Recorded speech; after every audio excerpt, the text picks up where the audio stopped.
desperate mother, a captured child, and a Comanche chief who sees something no one else does. What happens in the next moments will change every life in that camp forever. Thank you so much for watching and for all your comments.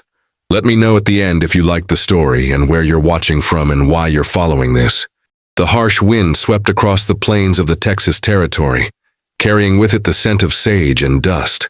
The year was 1852, and the frontier was as beautiful as it was dangerous. Sarah Miller clutched her 5-year-old daughter Emma tightly as their wagon train made its way west. They had been traveling for weeks, leaving behind the comforts of St. Louis after Sarah had lost her husband to typhoid fever. The promise of a new beginning with her brother's family in California was all that kept her going. "Mama, I'm thirsty," Emma whispered, her small voice barely audible over the creaking of the wagon wheels.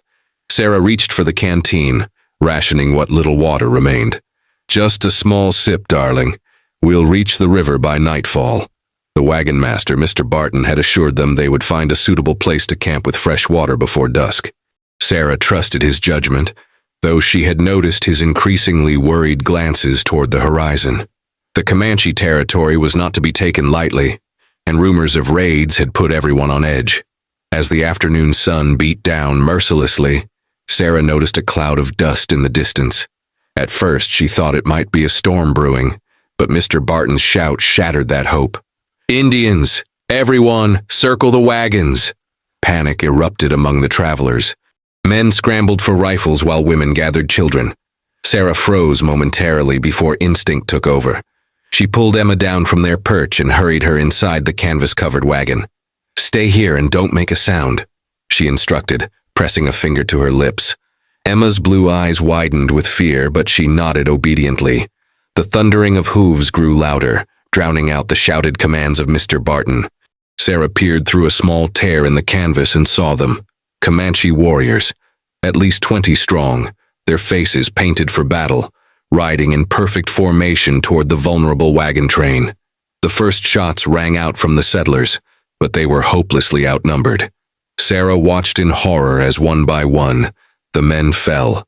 Women screamed, children cried, and the air filled with the acrid smell of gunpowder and blood. When 2 warriors approached her wagon, Sarah grabbed the small pistol her late husband had insisted she learn to use. Her hands shook, but her resolve was firm. She would protect Emma at all costs. The canvas was ripped away, and Sarah found herself face to face with a young warrior. Without hesitation, she fired. The shot went wide, and before she could cock the hammer again, the warrior had leaped into the wagon and knocked the weapon from her hand. "Run, Emma!" Sarah screamed as she struggled against her attacker. Emma darted from the wagon, but another warrior quickly caught the child, hoisting her onto his horse. Sarah fought with the desperation of a mother bear, clawing and biting until a blow to her head sent her world spinning into darkness. When she awoke, the sun was setting, casting an eerily beautiful orange glow over a scene of absolute devastation. The wagons had been ransacked, bodies lay scattered, and smoke rose from several small fires. Sarah called out for Emma, her voice breaking with each cry, but received no response. A sound behind her made her turn. A surviving settler, badly wounded, crawled toward her. "They took the women and children," he gasped. "The Comanche took them north." Sarah's world collapsed around her. "Emma," she whispered, tears streaming down her dirt-streaked face. "My Emma." With trembling legs, she stood and surveyed the carnage. The Comanche had taken supplies, horses, and captives, but had left a few mounts behind. Making a decision that would alter the course of her life, Sarah gathered what supplies she could salvage, mounted one of the remaining horses, and set off in the direction the warriors had gone. "I'm coming for you, Emma," she vowed to the wind. "I won't stop until I find you." As night fell over the plains, Sarah pushed forward, guided only by maternal instinct and the faint trail left by the war party. She knew the stories of white captives, knew the fates that often befell them, but refused to believe such a fate awaited her sweet Emma. The thought of her child, frightened and alone among strangers, spurred Sarah onward despite her own fear and exhaustion. The vast star-filled sky offered little comfort as Sarah rode through the darkness, her determination overshadowing the voice of reason that told her pursuing a Comanche war party alone was suicide. But what choice did she have? Every moment that passed was another moment Emma spent in captivity, another opportunity for harm to come to her child. "I promised your father I would keep you safe," Sarah whispered, the words carried away by the night wind. "And I intend to honor that promise, no matter what it takes." 3 days had passed since Sarah began tracking the Comanche war party. Her supplies were dwindling, and exhaustion tugged at her every movement, but determination kept her moving forward. The trail had led her deeper into Comanche territory, a place few white settlers ever ventured willingly. As dawn broke on the 4th day, Sarah spotted smoke rising in the distance. Cautiously, she approached on foot, leaving her horse tethered behind a cluster of rocks. Crawling to the edge of a bluff, she gazed down at a Comanche encampment nestled in a sheltered valley. Dozens of teepees formed a semicircle around a central fire, with warriors, women, and children going about their morning activities. Sarah's heart raced as she scanned the camp, desperately seeking any sign of Emma or the other captives. Then she saw them, a group of women and children, clearly from the wagon train, gathered under guard near the center of the camp, and among them, her golden-haired Emma, clutching a small rag doll she had managed to keep with her. Relief washed over Sarah, followed quickly by renewed determination. Emma was alive, but how could one woman possibly rescue her child from an entire Comanche village? Sarah retreated from the bluff to think. She would need to observe, to learn the patterns of the camp, to find a moment when Emma might be less heavily guarded. For 2 days, Sarah watched from different vantage points, noting when guards changed and when the camp was most active or quiet. She noticed that the captives were kept together, but Emma seemed to be treated with particular interest by several of the Comanche women. The child's bright blonde hair and blue eyes made her an object of fascination. On the evening of the 2nd day, as Sarah observed from a hidden position closer to the camp, she witnessed something that made her blood run cold. A warrior approached the captives, pointing directly at Emma. The other captive women formed a protective circle around the child, but were shoved aside. Without thinking, Sarah emerged from her hiding place and ran toward the camp, heedless of the danger. She had barely reached the edge of the encampment when she was spotted. Warriors quickly surrounded her. Spears and knives pointed at her heart, but Sarah's eyes remained fixed on Emma. "Mama!" Emma cried out, trying to run to her mother but held back by a Comanche woman. "Please!" Sarah begged the warriors surrounding her, knowing they likely couldn't understand her words but hoping they would sense her desperation. "She's my daughter. Don't hurt her." The warriors seized Sarah, binding her wrists with rawhide. They led her to the center of the camp, where the other captives watched with a mixture of surprise and renewed fear. As Sarah was pushed to her knees before what appeared to be the camp's leadership, whispers rippled through the gathered Comanche. An older warrior stepped forward, studying Sarah with intense dark eyes. His face was lined with age and experience, his long black hair streaked with silver. By his bearing and the respect shown to him by the others, Sarah guessed he held a position of authority. He spoke to her in Comanche, gesturing toward Emma. When Sarah shook her head, unable to understand, he tried broken English. "You come for small one?" "Yes," Sarah replied, her voice steadier than she felt. "She's my daughter." The older warrior turned to a younger man beside him, one whose elaborate headdress and decorated shield marked him as someone of significance. This younger man, tall, powerfully built with a stern countenance, stepped forward to inspect Sarah more closely. His dark eyes seemed to pierce through her, assessing her worth, her threat, her very soul. This, Sarah realized with a chill, must be the chief of this band. His presence commanded attention, and even the seasoned warriors seemed to defer to him. He couldn't have been more than 30 summers old, but authority sat upon his shoulders like a mantle. He spoke sharply in Comanche, and Sarah was roughly pulled to her feet. The chief circled her slowly, his expression unreadable. Sarah stood as tall as her exhausted frame would allow, meeting his gaze whenever it fell upon her. "I am Rising Wolf," he finally said in accented but clear English, surprising Sarah. "You brave woman, foolish but brave." "I want my daughter," Sarah replied, glancing toward Emma, who watched the exchange with wide, frightened eyes. Rising Wolf followed her gaze. Golden hair. He nodded toward Emma. Special child, bring good fortune to tribe.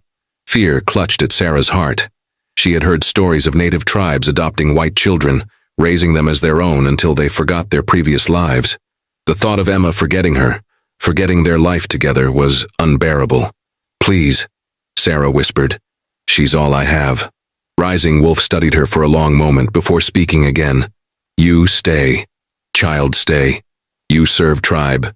Maybe one day. He left the sentence unfinished, but Sarah understood the implication. There was no guarantee she would ever be allowed to leave with Emma, but at least they would be together. That night, Sarah was reunited with Emma in a small teepee where the other captive women were kept. Emma flung herself into her mother's arms, sobbing with relief. I knew you'd come, Mama, Emma whispered. I told them my mama would find me. Sarah held her daughter close, stroking her tangled blonde hair. I'll always find you, my love. Always. The other captive women gathered around, their faces showing both happiness for the reunion and concern for what the future held. An older woman named Martha, who had been on the wagon train, explained what she had learned of their situation. The young ones and those of childbearing age will be adopted into the tribe, Martha said quietly. The rest, she trailed off, but Sarah could fill in the unspoken fate. We need to escape, Sarah whispered, mindful of the guard posted outside their teepee. All of us. Martha shook her head sadly.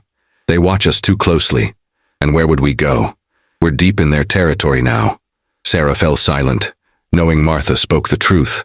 For now, survival and keeping Emma close were her priorities. She would watch, wait, and plan. Somehow, someday, they would find their way back to freedom. As days turned into weeks, Sarah and Emma settled into a routine within the Comanche camp. Sarah was put to work with the other captive women, tanning hides, preparing food, and performing various tasks. Emma, to Sarah's relief, was allowed to stay with her during the day, though the Comanche women often came to admire the child's fair features. Sarah noticed that Rising Wolf frequently observed them from a distance, his expression thoughtful. Once, when a warrior had been rough with Sarah, the chief had intervened with a sharp command that had sent the offender slinking away. Sarah wasn't sure what to make of this apparent protection, but she was grateful for anything that improved their chances of survival. One evening, as Sarah sat outside their teepee mending a torn garment, Rising Wolf approached and sat beside her. Emma had already fallen asleep inside, exhausted from a day of playing with the Comanche children who had gradually accepted her into their games. Your hands work well, Rising Wolf commented, nodding at Sarah's neat stitches. Thank you, Sarah replied cautiously, never certain of his intentions. Your daughter learns our ways quickly, he continued. Soon she speak Comanche better than English. Sarah's hands stilled. She will never forget who she is. Rising Wolf's expression remained impassive, but Sarah thought she detected a glimmer of respect in his dark eyes. Who she is changes. Who you are changes. This is way of life. As he rose to leave, Sarah gathered her courage. Why did you attack our wagon train? We meant no harm, we were just passing through. Rising Wolf looked down at her, his face hardening. White men bring disease. White men kill buffalo. White men take land. We protect what is ours. Before Sarah could respond, he walked away, leaving her with troubling thoughts about the conflict between their peoples, a conflict into which she and Emma had been unwittingly drawn. The seasons turned, and autumn painted the plains in hues of gold and russet. Sarah had been in the Comanche camp for nearly 3 months, long enough to learn basic words and phrases in their language and to understand some of their customs. Emma, with the adaptability of childhood, had embraced many aspects of Comanche life, playing with the tribal children and picking up their language far more quickly than her mother. Sarah's relationship with Rising Wolf had evolved into something she couldn't quite define. He sought her out regularly, asking her about the ways of her people, sometimes sharing stories of his own. She learned that he had been educated briefly at a mission school as a boy, which explained his facility with English. He had risen to leadership young, after proving himself in battle against both rival tribes and white settlers. One crisp morning, as Sarah worked outside the women's teepee, a commotion at the edge of the camp drew her attention. A group of warriors returned from what appeared to be a hunting expedition, but their grim faces suggested something had gone wrong. Rising Wolf met them, listening intently to their report before his gaze swept across the camp and landed on Sarah. Later that day, he summoned her to his teepee. Inside, the air was warm and fragrant with cedar smoke. Rising Wolf sat cross-legged before a small fire, his face solemn in the flickering light. "Your people come," he said without preamble. "Soldiers, many soldiers." Sarah's heart leaped with hope, even as apprehension filled her. "How far?" 2 days' ride. They burn villages. Kill our people." His voice remained steady, but Sarah could see the anger burning in his eyes. "Not all white men are the same," Sarah said cautiously, "just as not all Comanche are the same." Rising Wolf studied her face. "You wish to return to your people." It wasn't a question, but Sarah answered anyway. "I wish for my daughter to be safe. I wish for no more bloodshed. There will be battle," Rising Wolf stated flatly, "unless we move camp. Go north, into the mountains." Sarah took a deep breath. "And us? The captives?" Rising Wolf's expression revealed nothing of his thoughts. "Some say kill captives. Leave no burden." Fear gripped Sarah's heart, but she forced herself to remain calm. "And what do you say?" For a long moment, Rising Wolf was silent, the only sound the soft crackling of the fire between them. Finally, he spoke. "I say you are under my protection. You and Golden Hair." Relief washed over Sarah, though she was careful not to show it too plainly. "And the others? They come too," Rising Wolf conceded. "But you—" He paused, seeming to search for words. "You have courage of Comanche woman. You understand our ways now." Sarah wasn't sure how to respond to what seemed almost like praise. Before she could formulate a reply, Rising Wolf continued. "Tomorrow we break camp. Long journey ahead. Many dangers." Sarah nodded her understanding. "Thank you for your protection." As she turned to leave, Rising Wolf spoke again. "Sarah." It was the first time he had used her name. "In another life you would make good Comanche wife." The words hung in the air between them, charged with meaning Sarah wasn't ready to examine. She inclined her head slightly and slipped out of the teepee, her mind racing with the implications of everything she had learned. The camp was a flurry of activity the next morning as the Comanche prepared to move north. Tipis were dismantled, belongings packed onto travois, and horses readied for the journey. Sarah helped the other captive women with their assigned tasks, all while keeping Emma close. "Where are we going, Mama?" Emma asked as she watched the busy preparations. "To the mountains," Sarah replied, adjusting the leather tunic Emma now wore instead of her tattered dress. "It will be an adventure." Emma nodded solemnly. "Will Rising Wolf lead us?" "He says I'm brave like you." Sarah's hand stilled. "When did he tell you that?" "When he brought me this."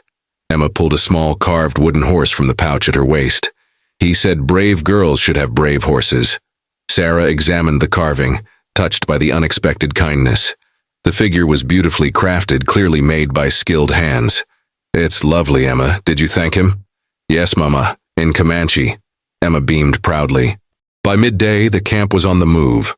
A long procession of people, horses, and dogs heading north toward the distant mountains. Rising Wolf rode at the front, occasionally dropping back to check on different parts of the column. Whenever he passed near Sarah and Emma, his gaze lingered, and once he stopped to ensure they had enough water for the journey.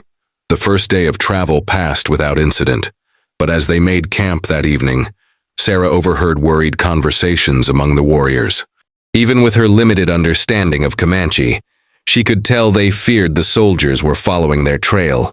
Her suspicions were confirmed when Rising Wolf approached her as she prepared Emma for sleep.